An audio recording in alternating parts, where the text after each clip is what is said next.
She goes, we are live. Welcome, everybody.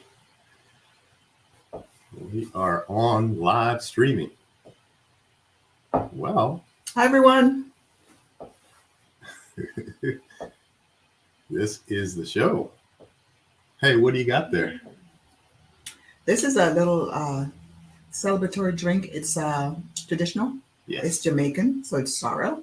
Oh, nice. So it's a little sorrel. It's a natural plant that we have, and we put ginger and brown sugar and lemon and all that stuff in it. So it's really good. Oh, wow. So cheers. Cheers, Avery. Let me lift my glass here. Cheers. Merry Christmas. Happy holidays to everybody. Good to see you on live. Absolutely. Well, Hi, Mom. That's good. Well, Now we're talking. Yeah. Well, no further introduction. This is our second time. Yeah. And extremely happy to introduce Mrs. or Dr. Patricia Anderson, with many, many, many accomplishments. I mean, what is Bible scholar, humanitarian, Oh, wow. entrepreneur, doctorate. I mean, wow. That is extremely, extremely, awesome. A lot of accomplishments. Where do you find all the time? How did you accumulate this? Yeah. I think it's in my DNA. I think I'm a hard worker. I'm very goal oriented. When I set my mind to do something, I actually press on in. Mm-hmm. And of course, I have the spirit of might, the ability to do anything. So I thank God for that. So I have a lot of help, and I have support from people like yourself and the rest of my family and my friends that support me in what I'm doing. So it kind of helps to motivate me as well. So yeah. Awesome. Well, we're here to introduce your latest and new book entitled You Know Less Than You Don't Know. This guy right here. Mm-hmm. This is an awesome book, Pat. Thank you. This is a serious read. I mean, Dr. Patricia, the title in itself is very interesting. And I remember the first time looking at this title, trying to figure out, yeah, where, okay, so wait a minute. I know less, or do I know more? And, the more you look at it, the more it's like, okay, what exactly? My question to you is how, because writing a book, does the title come first or the material in the book? How do you, has this been something that you've been, toiling with for some time, or it was just, hey, I'll write a book on, That's a great less than you don't know. Uh-oh. I'm trying to get all our viewers on here. So that's sure. So let's put this here so they can see you as well. Everybody waving there. That's a great question, whether the title comes first or not. Yes. Because we got to small up ourselves. Scrunch up. Sometimes the title comes first. Sometimes it's a word or a phrase. Mm-hmm. Sometimes it's, everything that's happening in the world, and that kind of influences me to write something down. So it's a combination of both. Mm-hmm. It could be either. I'm very flexible that way. I'll go with how the motivation comes. I'll go with that. Gotcha. The aside from the title, which I read the book, and there's a lot of good stuff in this book for, anywhere from organizations, leaderships. If you're a leader in any, I don't care if it's the church or a business, it's, to me, it's very interesting, and it's sort of like a must read. Mm-hmm. It has to do with leadership and transformation. Yeah. But I was wondering, because there's a lot of things that during my course of reading the book, that I started to begin to learn about in respects to leadership and how it plays a role with companies, from management to CEOs and, owners of different organizations.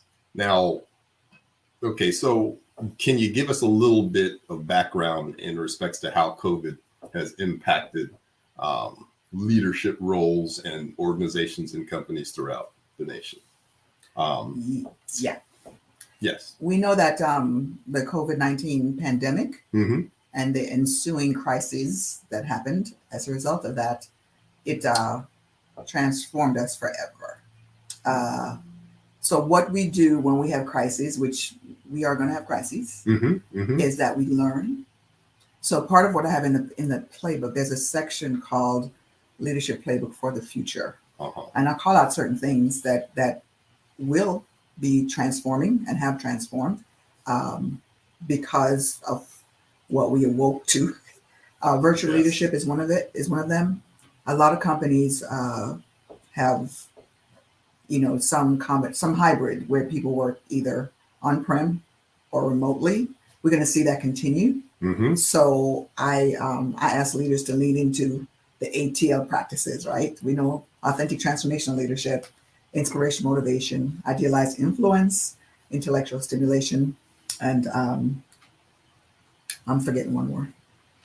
Intellectual stimulation. Let me get my book and vocab list out here. And some type of collaboration. Intellectual stimulation, and it'll come to me later. Thank God we have the book. I can look into it.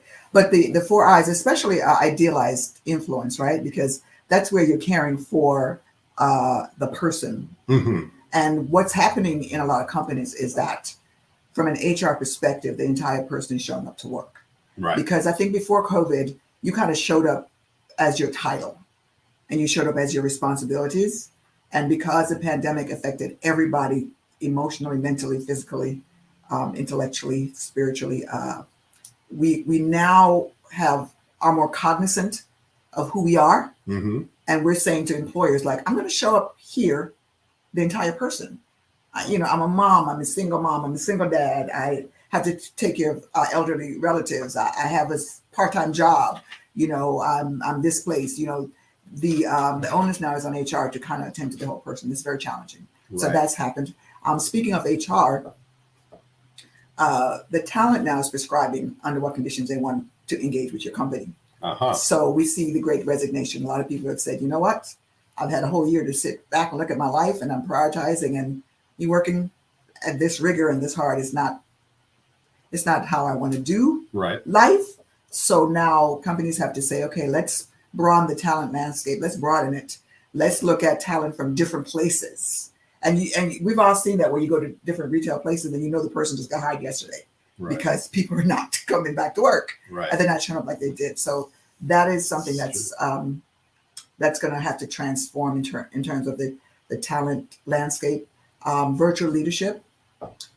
This is a leadership playbook, and a lot of leaders are used to leading.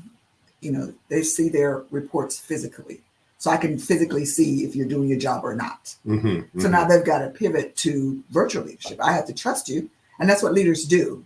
You trust the people that you're leading to perform, whether you're looking at them or not.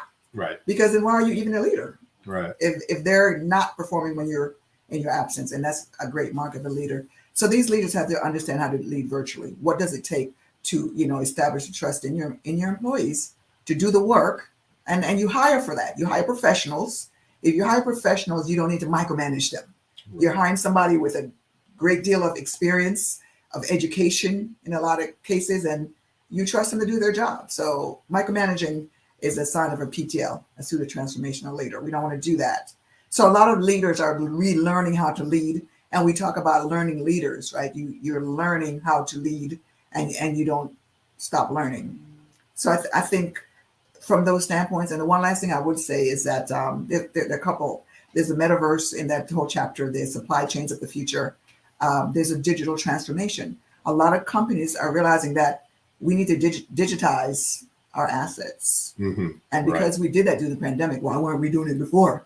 So now a lot of things are being technology driven, if you will. Still, the people aspect is in there, but I believe that going forward, we definitely want to do things differently as leaders. You can't do things the same as we did before the pandemic. Awesome. If you guys are just tuning in, if this is going like right over your head, just relax. We're going to get the layman's playbook in a second here. I want to slow it down a little bit because there's a lot of meat in this book, a lot of topics. In the beginning of the book, before the first introductory chapters, the first and second and third chapters, you mentioned who you give thanks to in terms. I don't know if it was inspirational, but obviously, growing up in a younger age and moving through life, or who were the people that you gave, a lot of respect and thanks to, and saying, hey, thank you for your words of encouragement. Well, first of all, I thank you. I wasn't self-congratulating. You'll pay me later after you finish this. Exactly. One thing I said is that if I were to thank everyone that was instrumental in me writing the book, it would be a book about everybody. There wouldn't be any room left because there's so many people in my life. And so what, I defaulted to mom. You always see you default to mom because people are, why wasn't I mentioned? So I mentioned mom and my grandmother, and I'll talk about them, but I'll also talk about the other people that I can remember in this city. But I've also thanked them already. Right. So in this public forum, I want to say thanks to mom, because mom. There you go. Mom is very supportive. She supported everything. I have a lot of ideas. People that know me, they know that I have a lot of ideas. And some of them are manifested and some of them, have not. Right. And failure is a stop on the way to success. So I don't count them as, I think was it Nelson Mandela? I haven't failed. I've just learned what not to do, if you will. Right. So mom, of course, for her support and she puts her money where her mouth is in terms of support. It's not just, as Paul says, be warm, be filled. She actually, there's resources behind it. And I want to thank my grandmother, who I grew up with part of my childhood, who grandmother did not have the opportunity to go to school because of the conditions. You couldn't, you had to work the farm. But the one thing that she said to me, and I remember as a child, as an avid reader, she said, get your education. That's something no one can take from you. Right. So I thank her because those early years, how I saw her operate, she was a very kind, stable type of woman. And maybe she got there when she got older. She was real chill.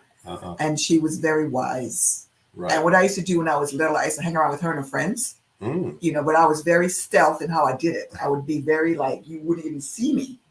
Because once they saw me, they're like, what are you doing here? Get out of here. But I would sit there and listen older people to a lot of wisdom. So yeah, they definitely, because we are who we are based on how we were socialized at an early age, believe it or not. So those two people, I want to thank you. Of course, you've seen the struggle and what I've gone through to put this book out. I have a very close knit set of friends, and I'll call them out by name. You have Rara. Everybody knows Rara. She's just a gift in terms of being supportive, and she has that calming presence. Yes. That's there. Yes. We also have Deanna and Audrey. Yes. My oldies. Yeah. And we've been rocking from way back when. Right. Very supportive. We prayed together. We laughed together. We cried together. We also have my best male friend, aside from you, Keith. And Keith is very Keith, very intelligent guy, very supportive, very smart. Right. And we also have Kizzy. Right. Kizzy's a newer friend. And of course, we can't forget Mango. And I'm saying these names, and these people are probably cringing because I give everybody a nickname. But Robin, Robin is the person that God sends you right on time. Like when I'm just stretched to limit, she'll show up Right. And when she shows up, she removes the burdens and destroys the yokes. That's what she does. And grateful for that. That's my inner circle. And I know these people I can always depend on and count on, and you got my back. And you're holding me up. And I thank all of you for that. Right. And just listening to the word usage, even if you're listening in for the first time, someone, or we can tell that there's a lot of, yes, thank you, biblical background. Oh yeah. You know, with not just you, me, and everyone that you just mentioned. Yeah. Very strong Bible background, Christian background, yes, rooted from childhood. Yes. And some of the wording in the book, I could, there's scripture references. Yeah. And respects to some of the concepts and the things that you discuss in the book. So, which we will get into a little bit of that. Speaking of which, can you please take the time to expound on change? This is what I read in like the first opening chapters, first, second, and third chapter. Change versus transformation.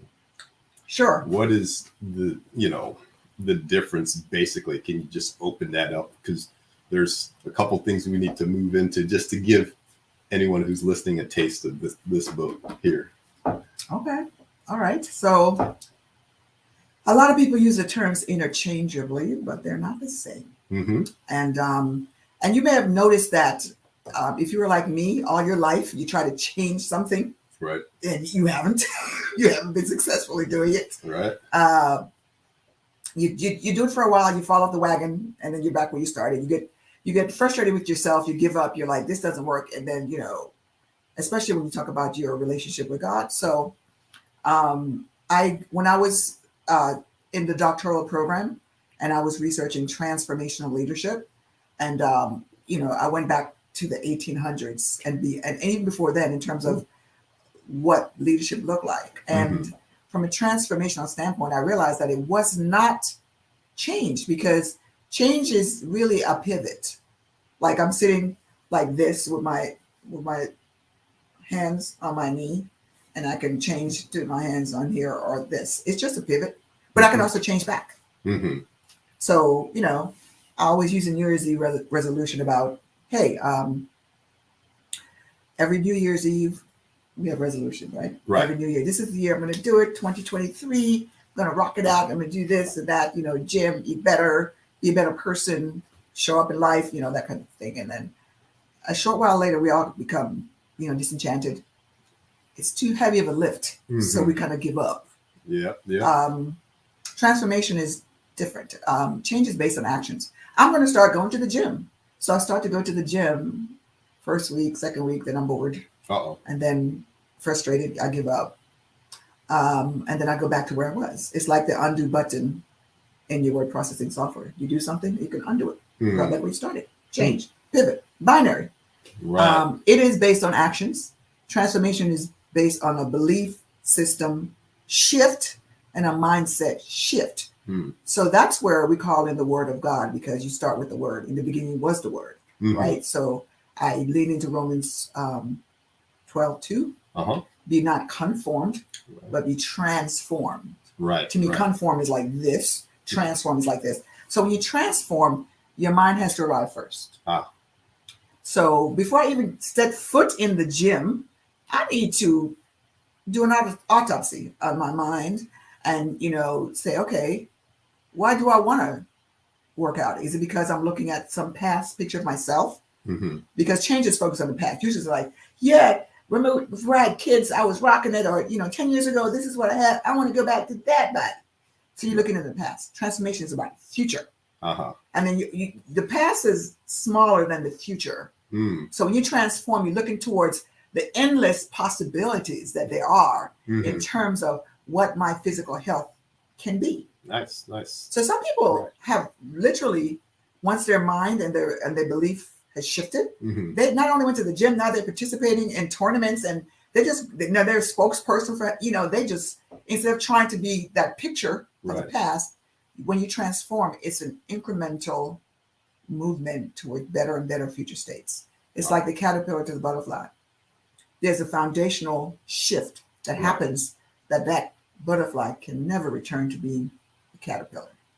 Right. So it's I think that even that understanding, to your point, Avery, it sets a lot of people free from, like beating themselves up from not being able to change.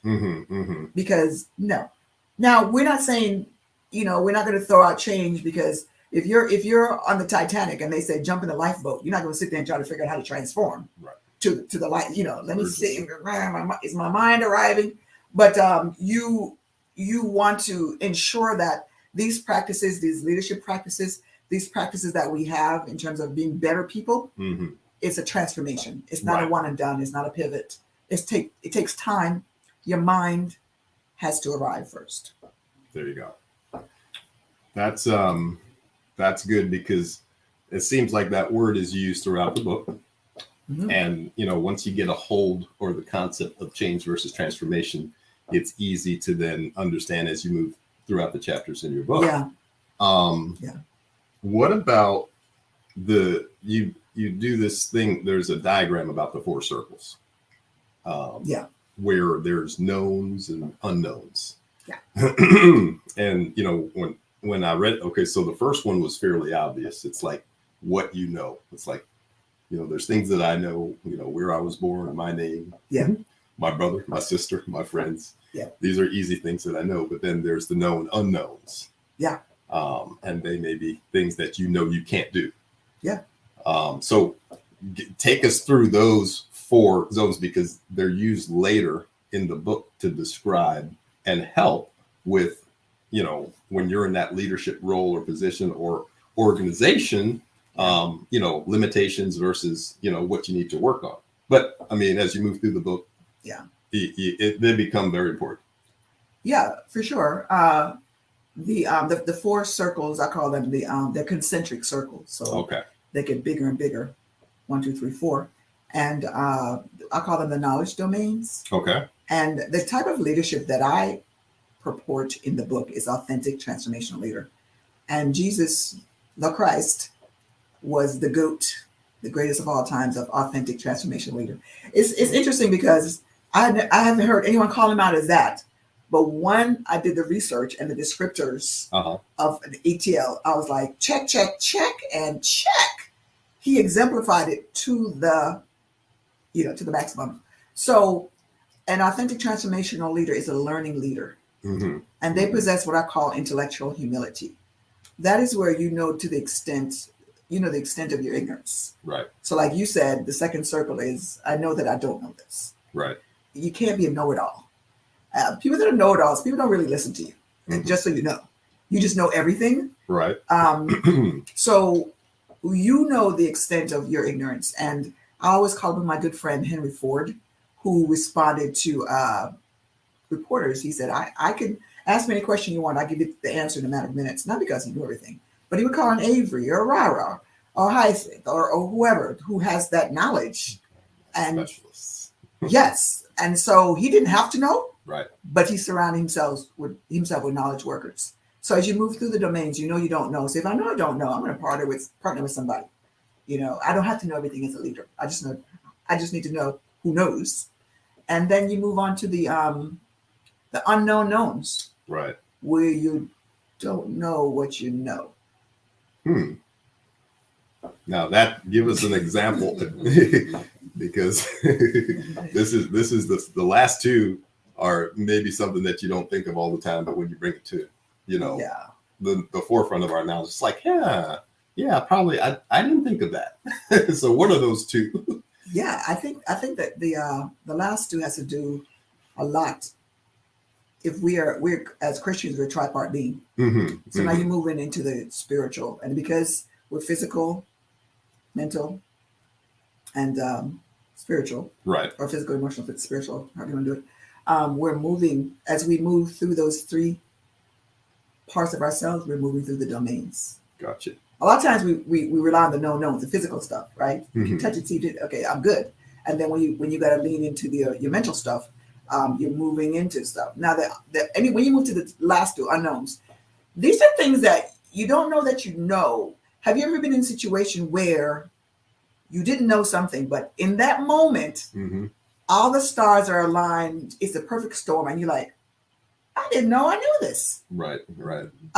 It's hard to find those examples because it's not as frequent as the others.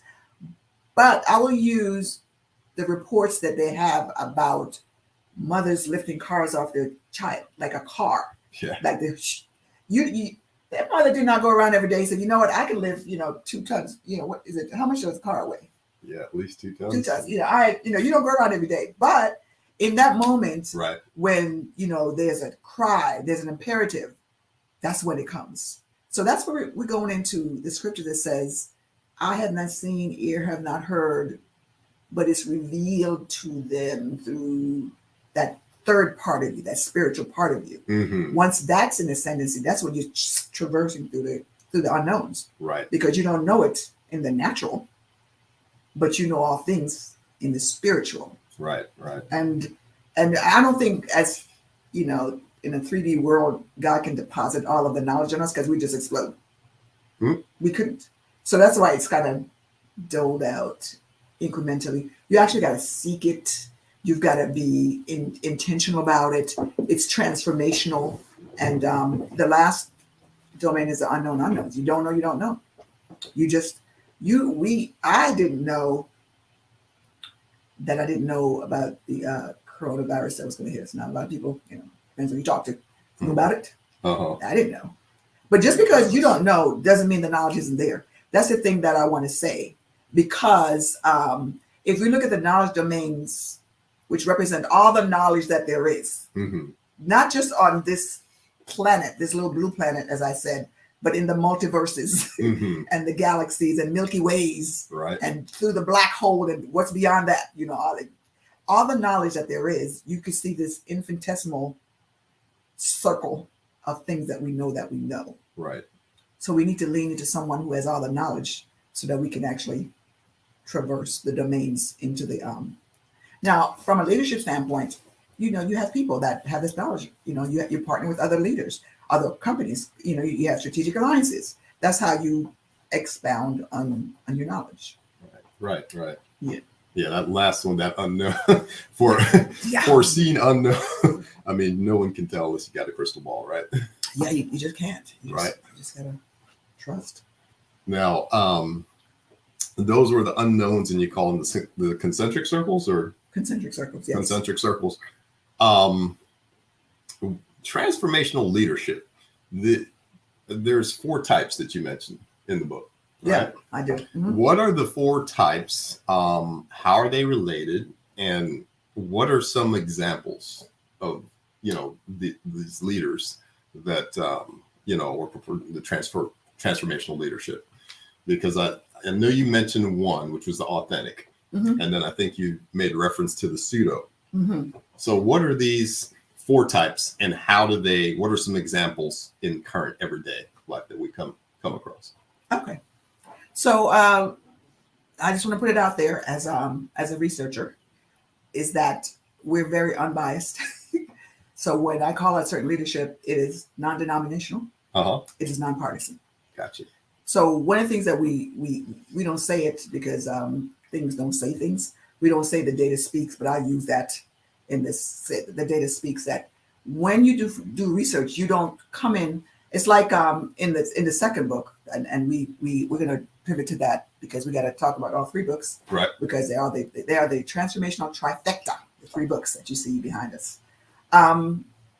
When you do research, you don't come in when you read the Bible, and that's in the critical reflection, is exegesis, right? You go in with your mind open to hear what the word says, to hear what the Spirit who is coming alongside you to learn. You don't go in and say, I have a point to prove, and let me go in the Bible. Right.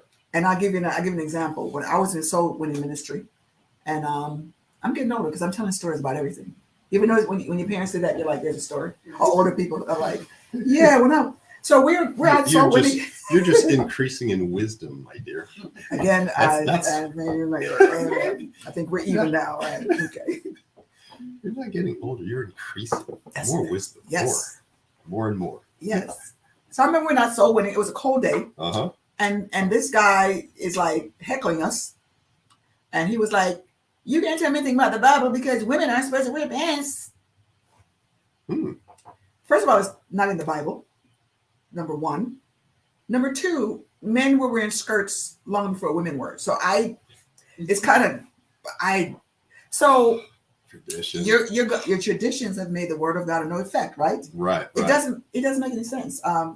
So you don't go in trying to prove a point. You go in, that's eisegesis, where you're trying to prove a point. You're trying to get the Bible now to kind of join with you and say, yes, this is true. And we see it a lot. Right. So as a researcher, you don't do that. You go in with like a blank mind and you're looking at data and see what the data is saying.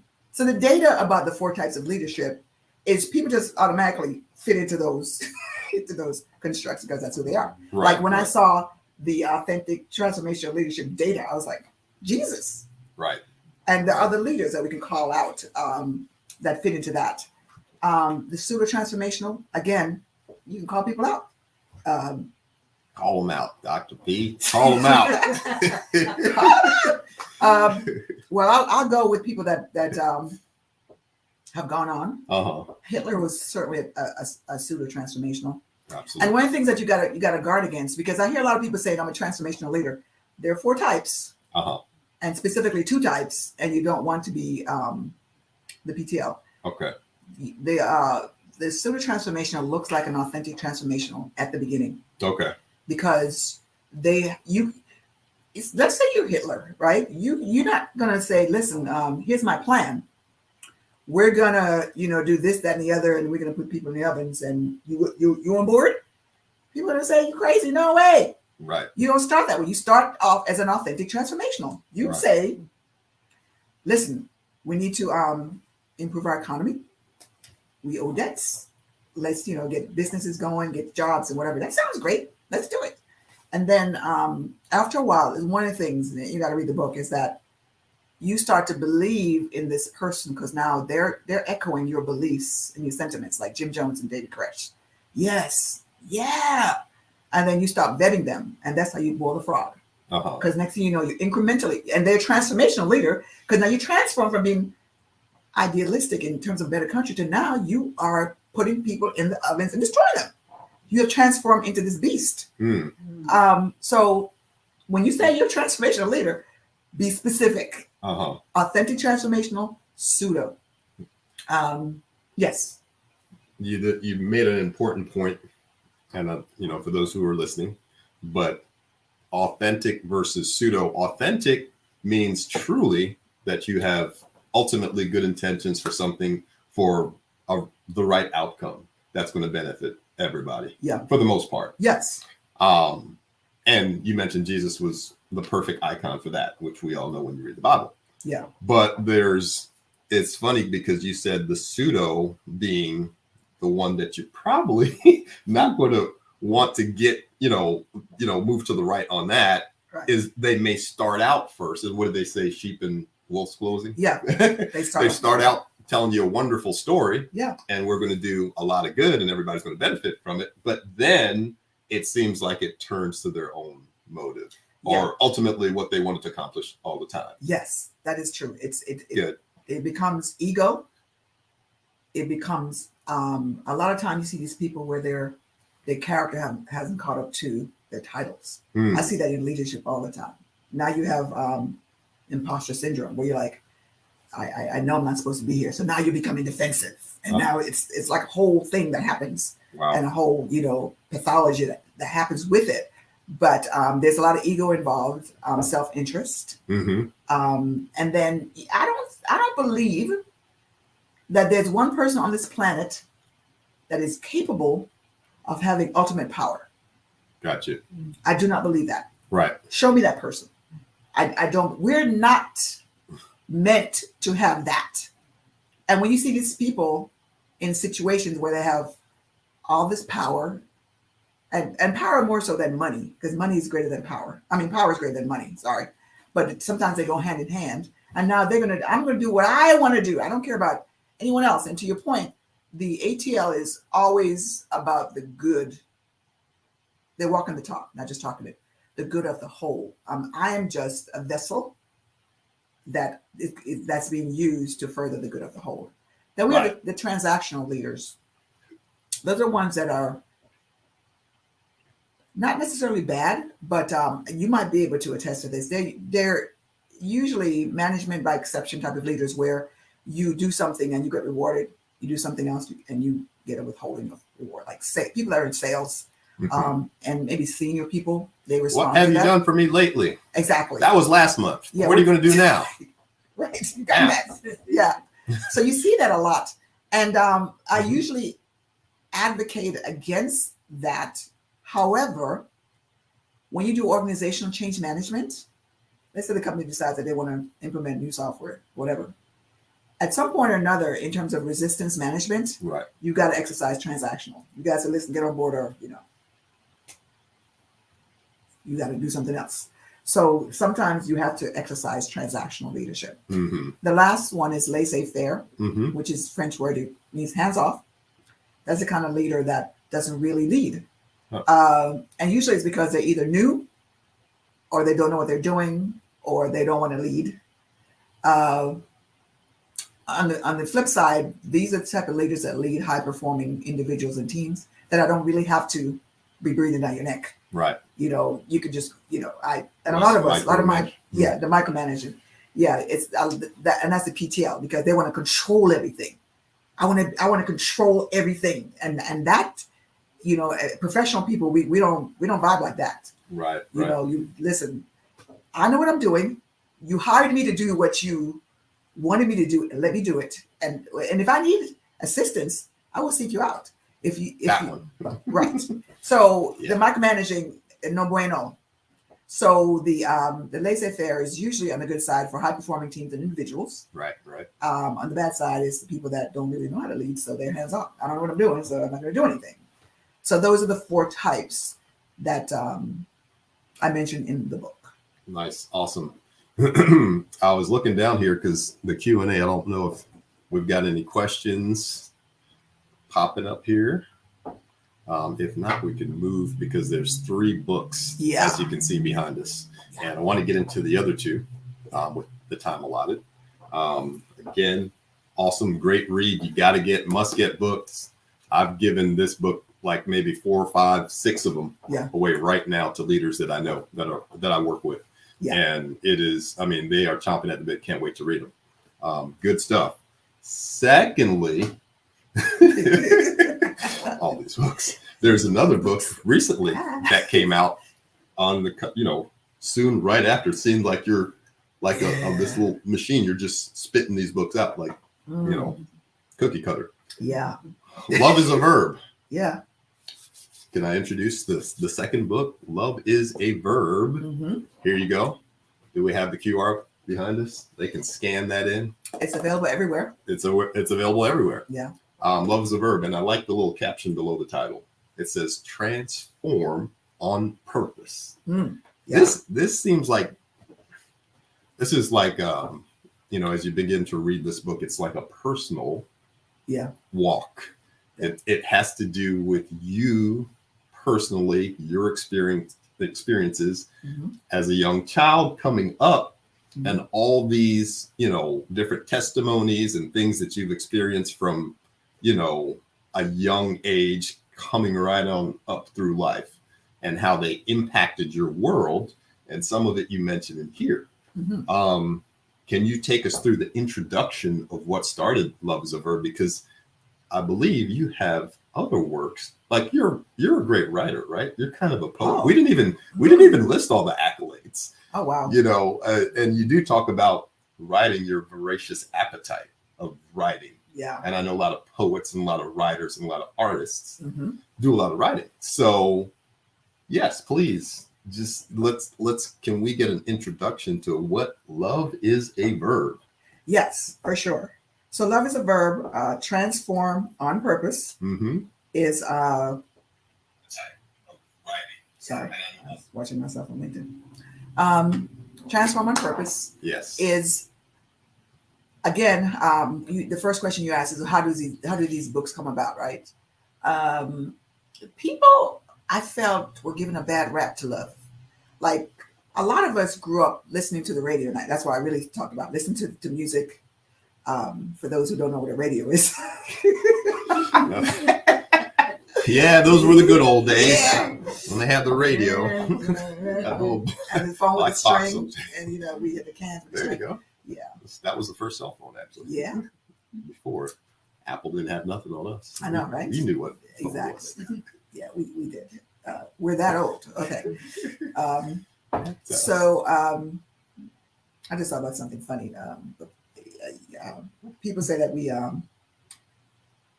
the theory is that we evolved from apes, right? Why do we still have apes today? Why aren't they people?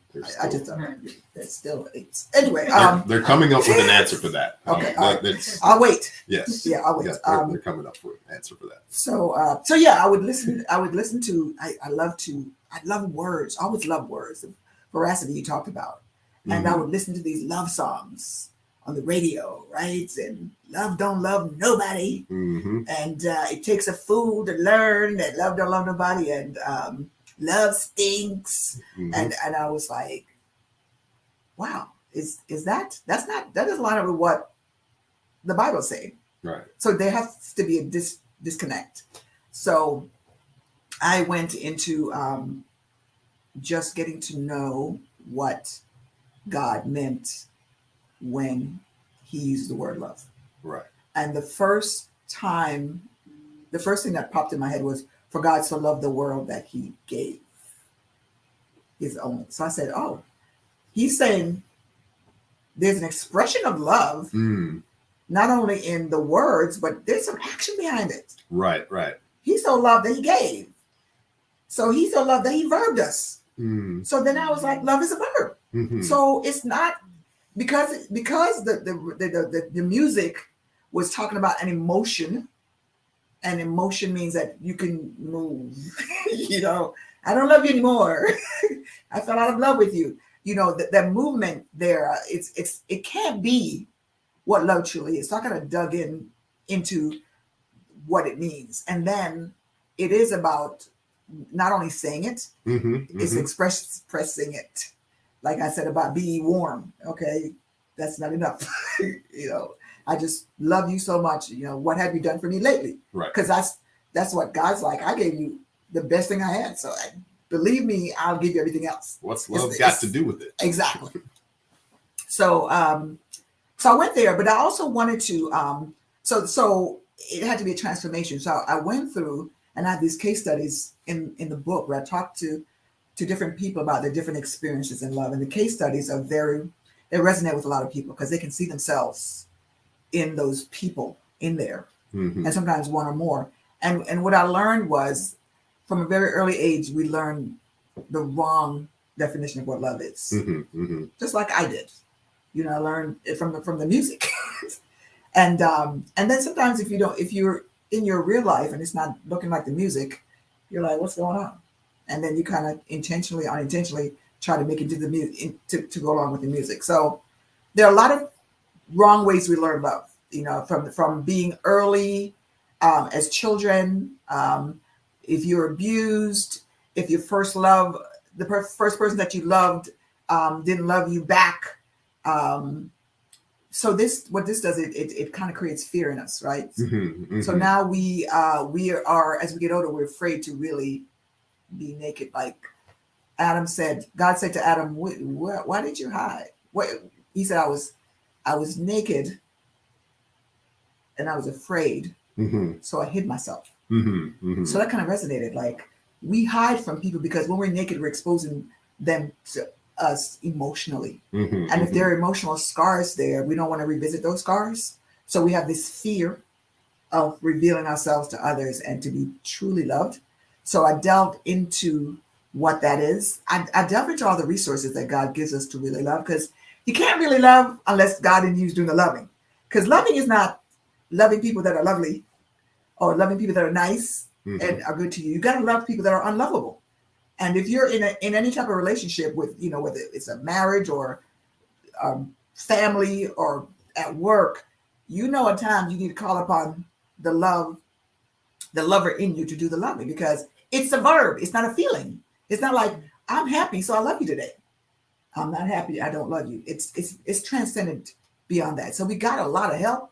We got the tools, we got the prayer, we got the blood, we got the word, we got the angels, we got the Holy Spirit. There's a whole chapter, the Holy Spirit being God's GPS that kind of directs us and redirects us and say, there's traffic here, let's go this way. And it's like a whole thing about that. And that higher love, of course, people say, what about the romantic love? The romantic love is an offshoot from that, because at higher love, then you have the romantic love. And then I also go into, in the metaverse, where people now, the metaverse is alive and well, just so you guys know that. People are dating in the metaverse. Wow. There's a little dating. Yeah. There's some caveats to that, because in the metaverse, unlike in the physical world, you can show up any way you want to. So there's further opportunities to hide yourself, as opposed to being loved for who you really are and for who you are continually transforming to be. Right. So I talk about the word seeds. You sow what you say. Like you can love somebody with your words, like, what you say to them, how you speak to them. The Bible says a husband should water their wives with the word, so that you are actually speaking words of your wife, so she can thrive like a plant does and grows. So it's, before you're a leader, you're a person. So this is you coming face to face with yourself as a person. And are you receiving the love that you deserve as a person? And are you able to give the love that you should as a person? So this book is just going to it's going to transform your relationships all across the board. Wow. Yeah. Wow. Love is a verb. Well, that was a mouthful, and a lot that sort of, capsulized everything in this book. There's a lot that I noticed. There's some pages that are left blank for, it's almost like a work in progress. When you read this book, it's going to require some work out of you as a person. You're going to have to sit there. Yes. Hence, the title, it's a very purposeful and driven book. Like, hey, we're going to the gym, we're going to do some work, and you're going to like the results, but you've got to participate. Yes, I do like people to participate when they read my books. So I do have what you call love notes. Okay. At the end of each chapter, where we're kind of asking you some critical thinking questions, where you're actually asking yourself these questions, and hopefully you glean something to say, hey, like if I talk about, how I learned about love, I say, well, how did you learn about love? And then you're like, okay, so this is how I learned. And okay, let me look into it more, because maybe that's not the limited way that we think. Love is the most powerful and the most underutilized tool we have in our repertoire as human beings. Love conquers all. And the love in us is what draws other people to God. It's not, us saying, we're Christians, or we got on the right t-shirts, or we saying, it's how we love each other. Right. Because every human being needs that. Science has proved this out, that we do actually have a God-shaped hole inside of us, like physically inside of us, that it's just there. So every human being craves love. If you don't, it's because you were loved badly. So every human being wants it. But there are different barriers to love, including fear, the biggest one of all. And the devil uses that to deprive you of the most powerful thing that you can have. So we can't let him do that. You can't win. So love is a verb. Transform on purpose. Yes, yes. And before we move on, there's a third book. Oh, by the way, we're going to get into that in just a few moments.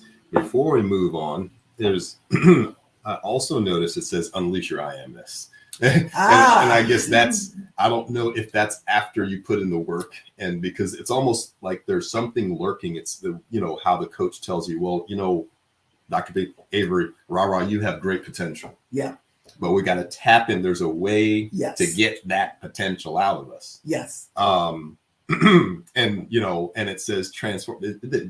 That's like the golden ribbon woven into all three books. Transform. Could you talk about the process of transforming us so we can get to that level of love in which you talk about in the book Love is a Verb? Releasing that I amness in all of us. We all got it. I almost forgot about it. You're good. So yes. So one of the things that I did, you're a great interviewer, by the way. By the way, This stuff, it's like I'm like, the first one reads like a textbook, and the other one is like sort of a little academic. When you go to school, you got to take notes. So I took some notes here. I was like, because if I don't, I'm going to forget about it. So I'm like looking at it. I'm looking at my notes. I'm like, wait a minute, I can't forget that important thing. So we got for everyone that's out there, that's a good. I want them to get this, because that's a good tie-in for both books. Yeah, I totally agree, and that's what I had in mind. That's why I ended up writing 3 books. Excuse me, because I had the first one, and then the other book was like, "What about me?" It was like, "Me too." So, Unleash Your I Amness. That is actually on the front cover of the book, and it's really about all the things. When God created us, He created us in His image. Right.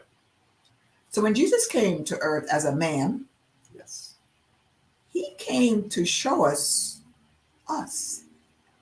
People said Jesus came to show us God. Well, He was God. So, but He came to show us. He said, "This is who you can be. You can heal the sick, raise the dead, walk on water.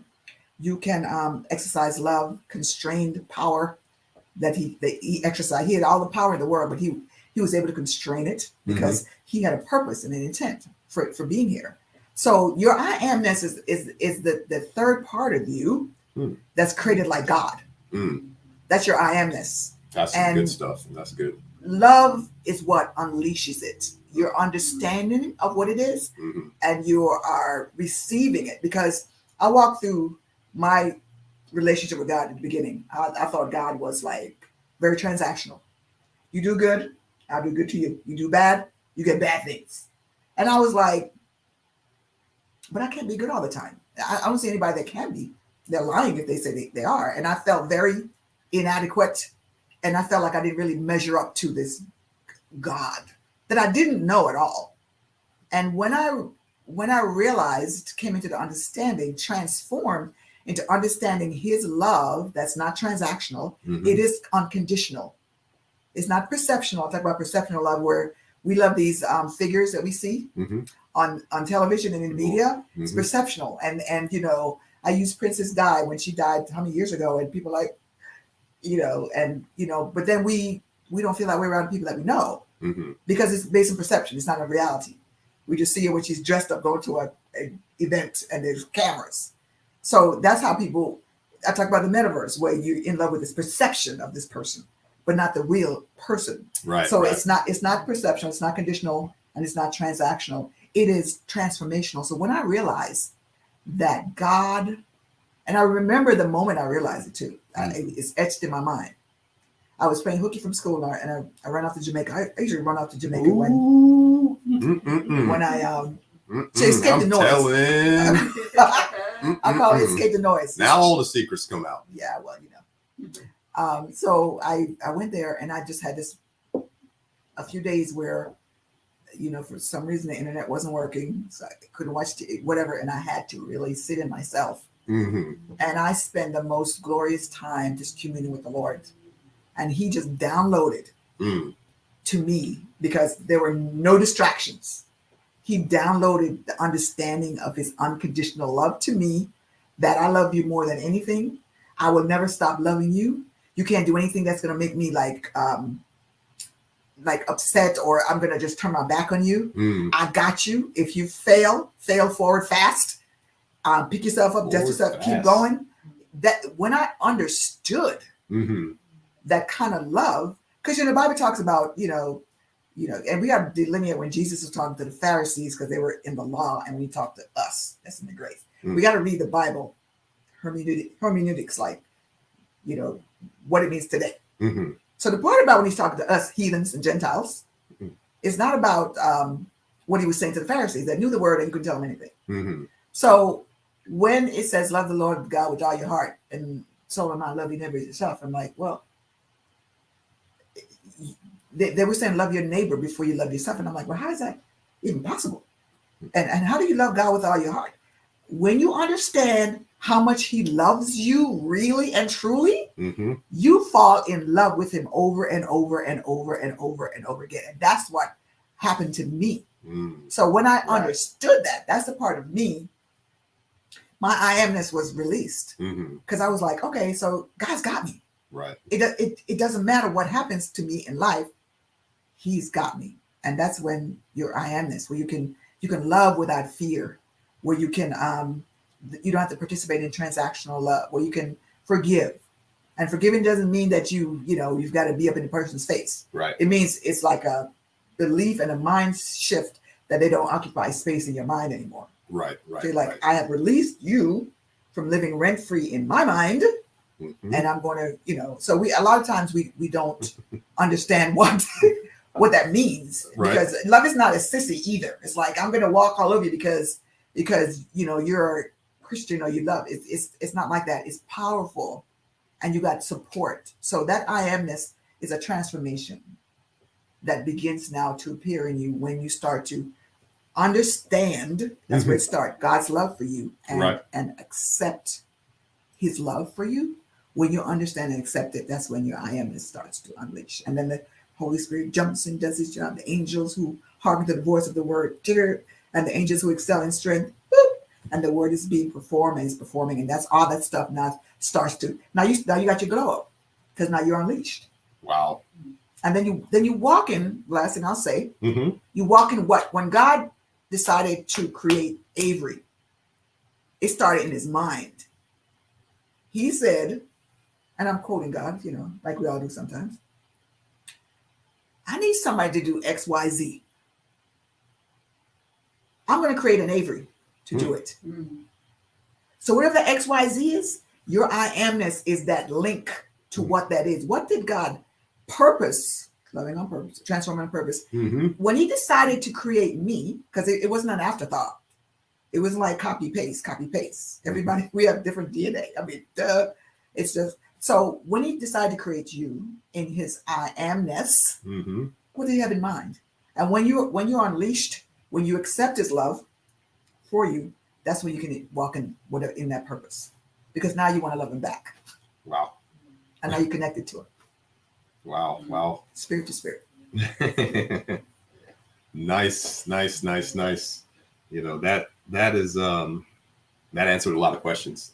In respects to the book here, The Love is a Verb, it's, right after the first, less than you don't know, love is a verb, critical reflection and biblical scholarship.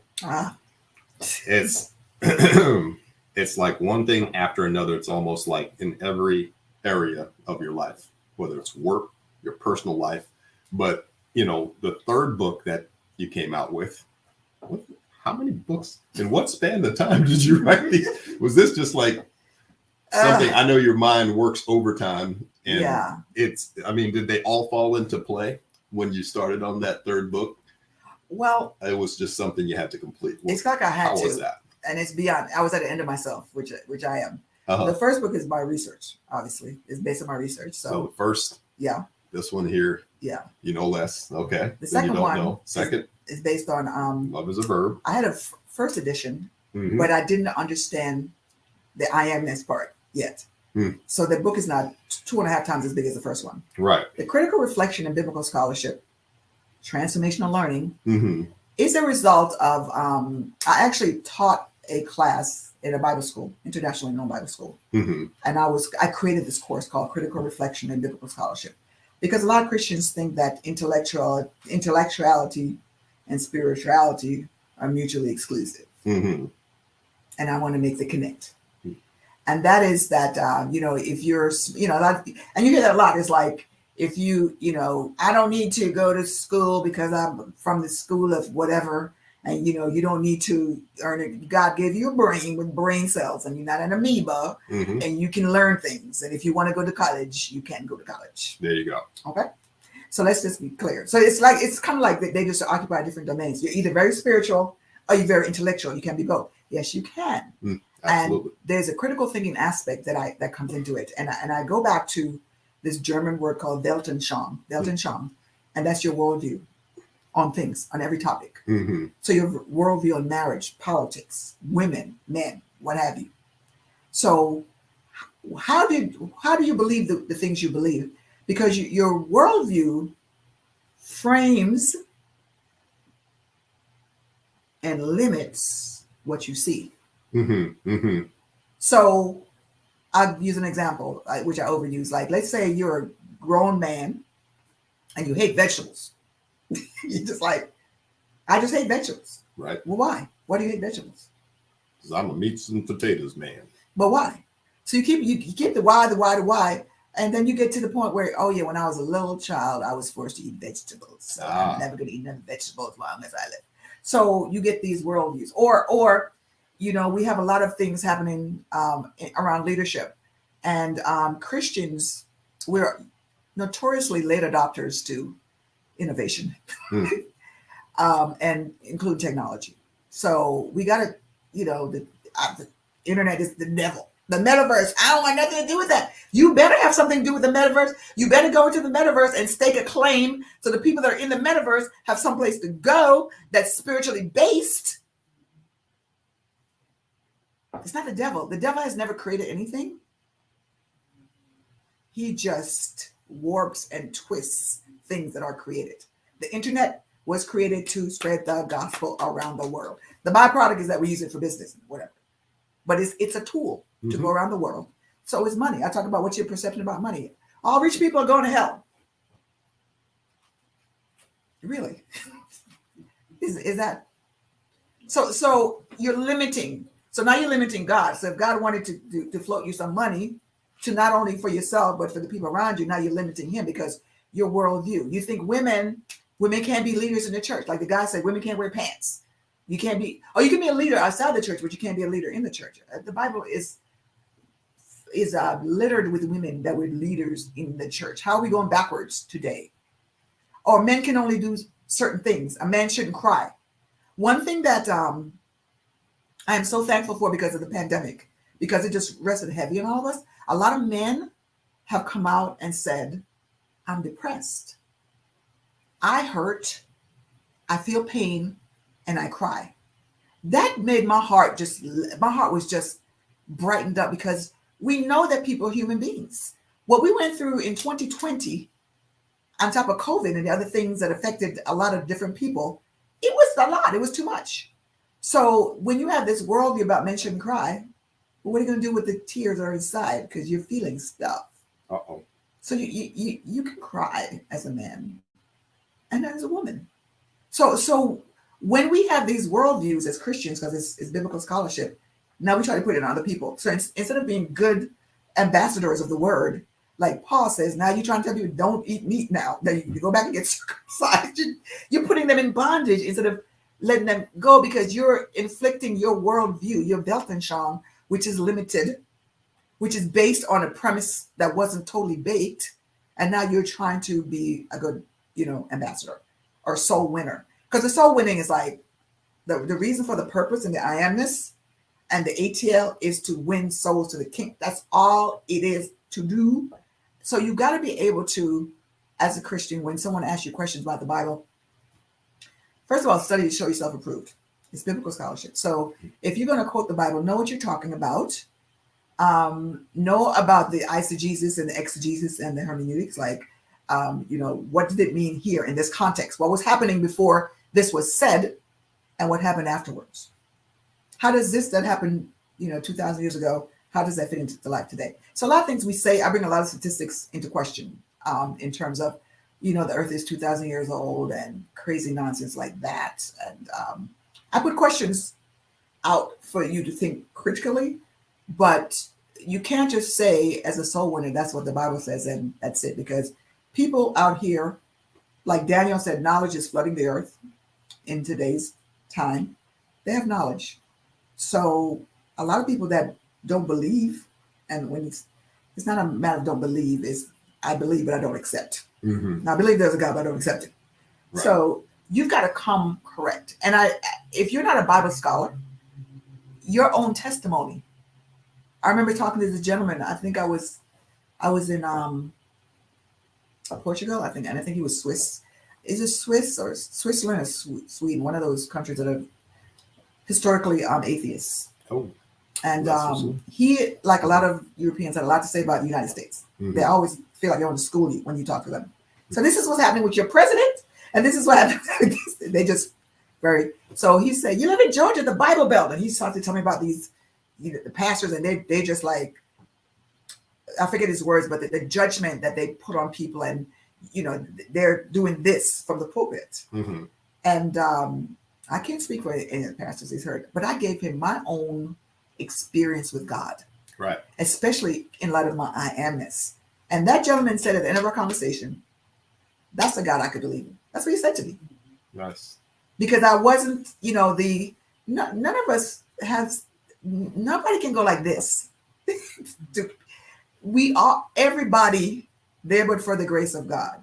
So it's not about the works, and that's the delineation between the law and grace. God said, "I love you not because of what you do, but because what I've done. That's why I love you. So you can't do anything to make me love you more. Let me do this so God can love me more. I'm doing things because I love him, not to get him to love me." So it does go to the root of why you think the way you do, why you're limited in how you think about things, and then how you are now passing that on to other people, consciously or subconsciously. So it really looks at you to make sure that you're rooted and grounded in your faith, the right way, and to take another mirror at yourself in this third book. So I call it the transformational trifecta. The 3 books. So as we look at 2023, mm-hmm. we know that it's time for those resolutions. Mm-hmm. I think we stopped making resolutions in 2019, because 2020 came, we're like, it can never get worse. And then 2021 came, we're like, 2023, we're like, So I think we leave the resolutions out of it. Just endeavor to continue to transform into your better and better future self. And my hope is that reading these books will be helpful for you in that journey, whether you're an individual that kind of have a lopsided view of love, or you haven't really experienced love the way you really, really want to. You want to show up like that. That's for you. Whether you're a leader that's saying, ATL is the way to go. By the way, the ATL is the only type of leadership that's disruption proof. You don't have to pivot. Authentic transformational leadership. Yeah, you just lean into certain aspects more. And then if you're a Christian and if you're wondering why things are not even working in your life, sometimes we wonder that critical reflection. It's about your worldview, Weltanschauung. It's how you're showing up with what you believe that may be half-baked, psychologically, sociologically. Sometimes we use words to we weaponize, and not shouting words, but like, for instance, Ava, if you say, "I work from home," what do people think what do you think people think when you say you work from home? What do you think they're thinking? You work from home. You're probably sleeping in the bed with your laptop up, and as soon as the meeting's over, you slam it shut and go to sleep, and you're in your pajamas. That's what you're thinking. But those words limit, don't they? So when somebody say "I work from home," or they say "I'm a stay-at-home mom," the value to that is now descending. I know, and I was working from home before the pandemic. Mm-hmm. I know that working from home, I work more than when I work in a building with somebody looking at me. Yes, I know that. The same thing about teaching online. The rigor is more intense online than it is in the classroom. Sure. But if I don't think that, if I'm limited in my worldview, I'm thinking you're working from home, so you're sleeping all the time, you're working. If I'm doing all that, why are they paying me? And good money too. Why are they paying me if that's what I'm doing? So we got to shift. There has to be a mindset shift that happens about, and I talk about different terms that you hear. What comes to your mind when you think of these terms? And the first thing that comes to your mind, what you have to do is you have to evaluate the premise of this understanding. Is this still valid today? Another thing I talk about is that knowledge is provisional. That means that knowledge is provisional on new knowledge. So based on what we know today is how I feel about this. Is that still valid? And you're always looking at your worldview and looking at it, is it still valid today? And it doesn't mean that you are adopting, because we possess a biblical Weltanschauung. I talk about that. There we have a biblical worldview, which is a God's view on things, but make sure it is, and it's not based on not your self-interest and how you want to tweak things to make yourself look good and so forth. Make sure it's truly God when you do that. Make sure you do it. So it's really a wake-up call. I've got questions in there as well. I got a lot of stats because we see a lot of statistics. The most beautiful man in the world. How did you come to that? Or, we have a lot of teenage pregnancy. Okay, so are we talking about teenagers that are married as well as not? I mean, when you're a teenager, you think a little girl and she's pregnant, but you don't think about an 18, 17-year-old, 19 that's married and having children. So you got to really think about, or X amount of Black people are don't go to jail, are in jail, or X amount of men don't go to college. Well, maybe they're entrepreneurs. They don't want to. Everybody doesn't have to go to college. So that's just one aspect of who a person is. When I knew people that were brainiacs, as far as I'm concerned. They did not go to college. They knew what they wanted to do, and they went out and did it. I had to go because I needed that structure. So we got to really think about what you're thinking about, and that's what the critical reflection and biblical scholarship is about. Awesome. Before we end, because I know we're probably out of time. The critical reflection and biblical scholarship. You mentioned taking a deep dive, spiritually, emotionally, and intellectually. Yeah. And you just, this is because it's like the climax. It's putting everything together, and that deep dive. And you mentioned that word that has like all letters and consonants. I couldn't even pronounce it. It's a German word, and you said it like 3 or 4 times. I'm not even going to try to pronounce it because their W's and Z's are. Anyways, that. There was a coach who went back, and you mentioned it in the book. Yeah. And obviously, where I'm leading to. Mm-hmm. He went back to his childhood school to try to change the behavior of the students playing basketball in respects to academics and sports. Mm-hmm. And he kind of proved, or he was about to prove, that you could be good at both things and not just one in terms of the worldview, this being this corridor that you're looking down, and you can't, kind of putting everything in the box. Yeah. And he was thinking outside the box. And at the end of the story, I believe he was successful. Yeah. But the powers that be didn't like someone coming in, an outsider coming in and changing the behavior of our per se students. Yeah. So but there was something miraculous that happened after he came in with those tools of transformation. Yeah.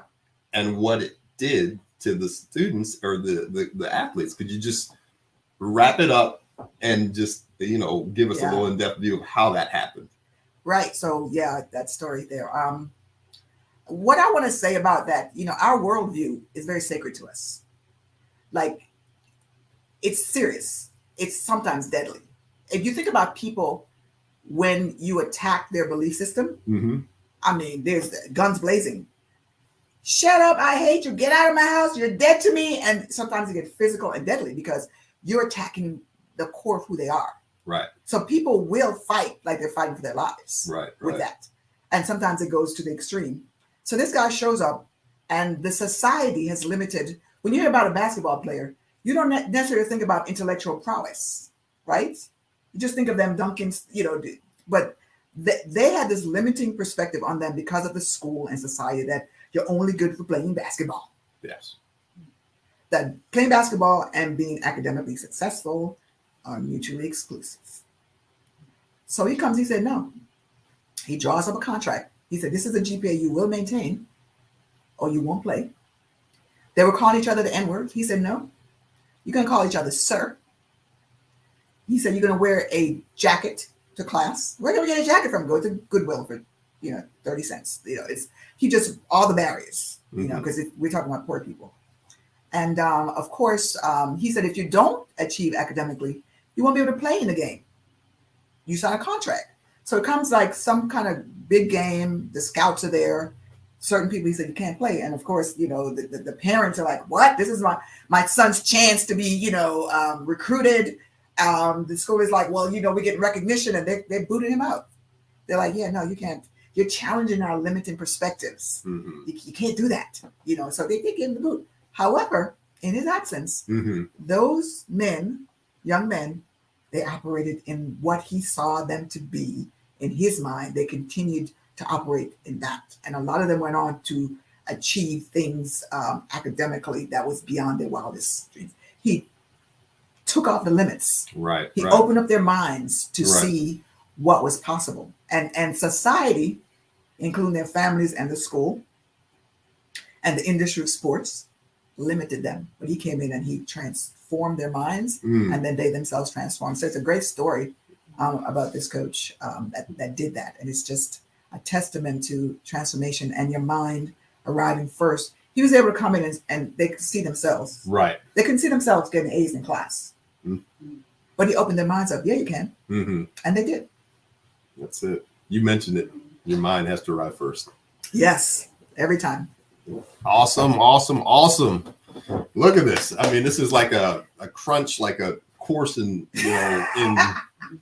transformational leadership all in 1 hour. Just so much material. That's a lot. Thank you, Dr. P. Is there anything else you want to touch on before everything gets wrapped up? Yeah, if I could talk about transformation forever, I'm very passionate about it. I spent a lot of time researching it. I just want to say Merry Christmas, Happy Holidays, Hanukkah, Kwanzaa to everybody. And if you're thinking about transformation for 2023, because we know less than we don't know, right? Let's start with the transformation of the mind. And any one of these books, they're great gifts. As Avery said, he gave it to a lot of leaders. A lot of people I know are giving it to their leaders because you want to be a learning leader. You can't say, I don't need a leadership, but I know everything. You want to be intellectual humility. I might learn something. So leader, you want to know about love. You want to be able to be a better witness for God and in your understanding yourself and what God says about you. Critical reflection. So all three of them are the gift of transformation. Awesome. And thank you, Avery. I just want to say that Avery is a voiceover artist. So you can hear the voice that he has, that he is he's done some voiceover work for the first book, and he's going to do the audio version of the book. So voiceover work, he's your man. Yay. Great host as well. So let's do it. Yeah. All righty. Well, we're going to end the broadcast, folks. Thank everybody for joining us, and we will see you later. Thank you, everyone. Bye.